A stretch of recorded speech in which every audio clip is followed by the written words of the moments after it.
Without getting into too much scripture, I wanted to make a video that said something about why I say the things that I say in some of the videos that I've posted on this site.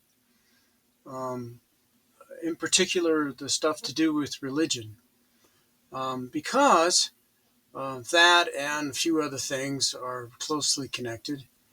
And I thought if I gave a history, an explanation of where my thoughts are coming from, that you might be better or more inclined to pay attention, maybe to actually engage in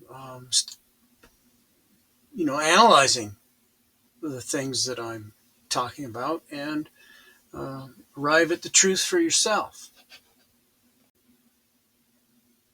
What happened was that I had been exposed to a lot of people who were kept talking about the prophet Elijah, the prophet Elijah.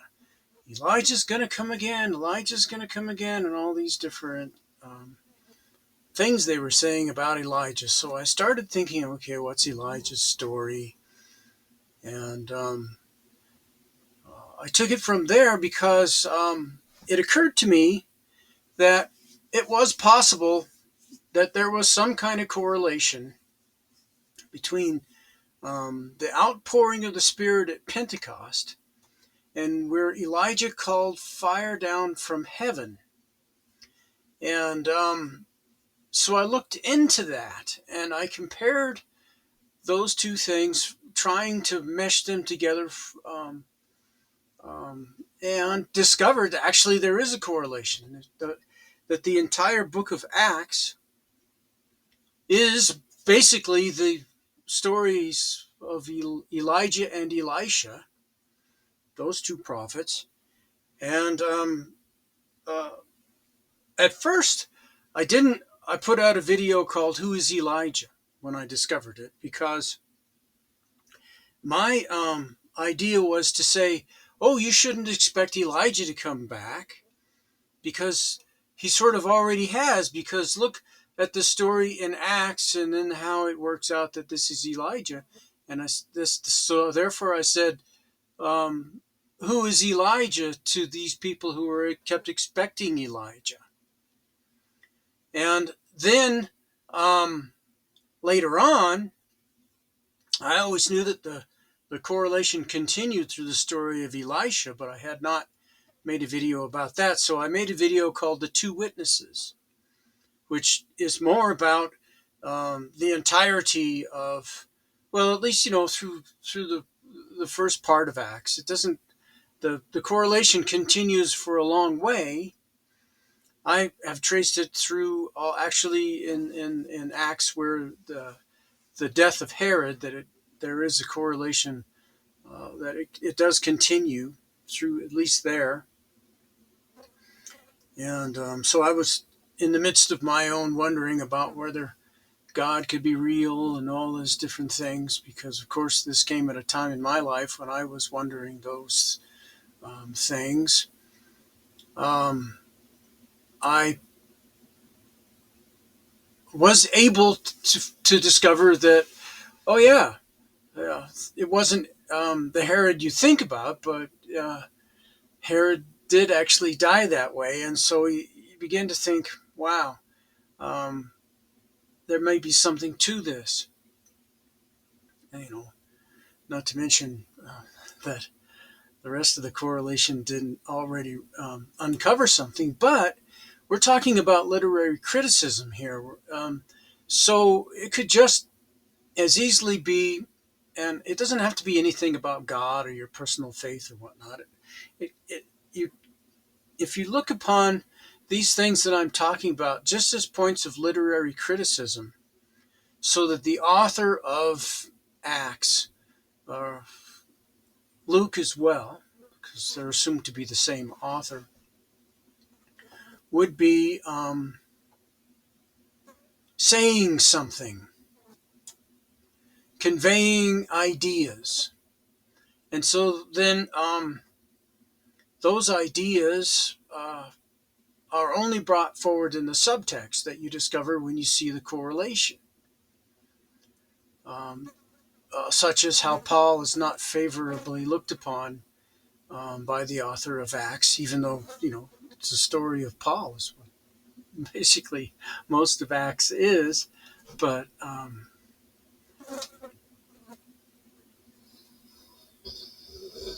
you have to understand that when it was written,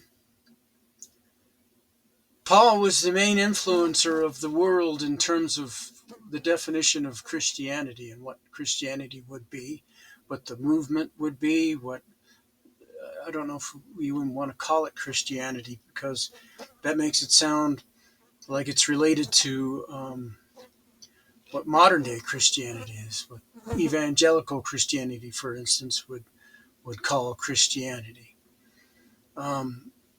We have a whole different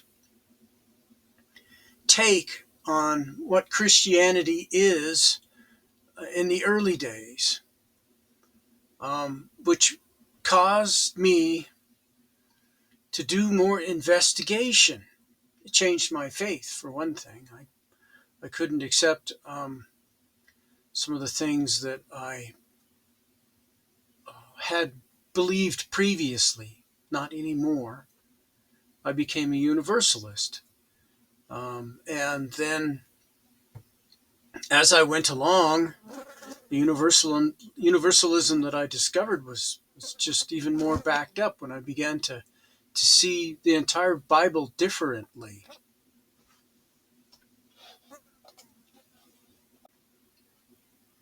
Because, for instance, you have the story of the Transfiguration, where Jesus is meeting Moses and Elijah.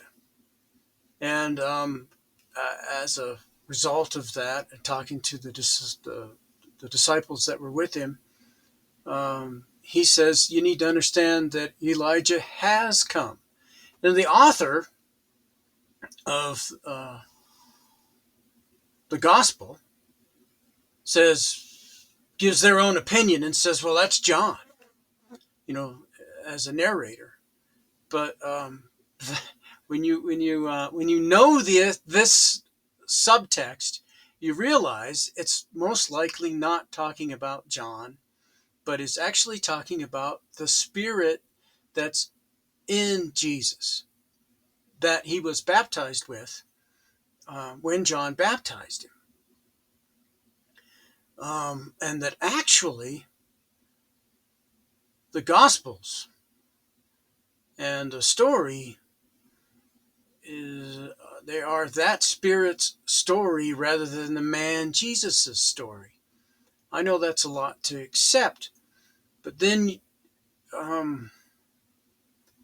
there is an entire construct that goes along with it, which supports it, and is in turn supported at various other places all throughout the Bible.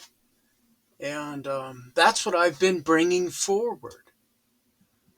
That I'm trying to piece this together in such a way that I give the examples and declare what I see there, and allow it to penetrate,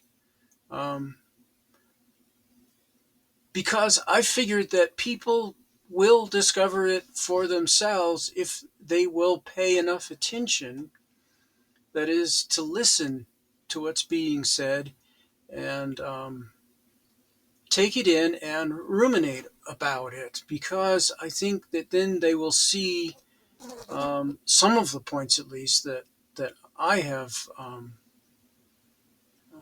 come away with and attempted to describe.